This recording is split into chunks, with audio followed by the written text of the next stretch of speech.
દિવાસાનું જાગરણ હતું એટલા માટે અમારી બહેનોને કરાવવું પડ્યું અમારે આખી રાત જાગરણ. તો મિત્રો આજમાં હતું દિવાસાનું જાગરણ અમારી બહેનોને, એટલા માટે અમે પછી નીકળી ગયા હતા જાગરણ કરવા માટે. રસ્તામાં રખડતા હતા, કેનાલ રોડ બધું નીકળી ગયા હતા. બધા રસ્તા પૂગી ગયા તો ખબર પડી કે આ બધું તો જગ્યા ખાલી છે, રસ્તામાં બધું બંધ થઈ ગયું હતું કારણ કે રાતના બહુ ઝાઝા વાગી ગયા હતા. પછી હું તમારા ભાઈને બહુ ઊંઘ આવતી હતી એટલે નેરવાળા મેરડીમાં બાજુ વસરાજ ટી સ્ટોલે આવી ગયા હતા. પછી હું તમારા ભાઈ ગરમા ગરમ ચા લઈ લીધી અને આવી ગયા ખુરશી ઉપર બેહવા માટે, ચાની ચુસ્કી મારતા હતા. પછી આ મારા મામાના છોકરાને તો બહુ એટલી બધી ગરમ ચા લાગતી હતી, ફોનના ઉપર કપ મૂકીને ચા પીતો હતો. પછી મેં પણ થોડી ગરમા ગરમ ચા પી લીધી કારણ કે રાતના બહુ વાગી ગયા હતા અને ઊંઘ પણ જરાક આવતી હતી એટલા માટે. અને તમે હવે ઘડીક વિડીયોમાં જુઓ, અમને તમને સોંગ સંભળાવું એક મસ્તીનું.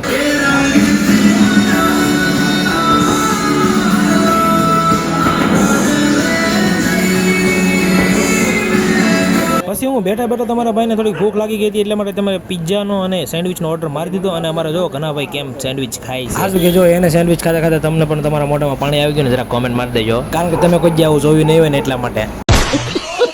પછી હું ખાઈ પીને નેવરા થઈ ગયા હતા ને પૈસા પણ આપી દીધું, બિલ આપી દીધું હતું. પછી તમે જોયું તો કૂતરા થૂથી એમ થૂથી નાખ્યું. કાંઈ વાંધો તમને હજી એક સોંગની વાઇબ સંભળાવી દઉં.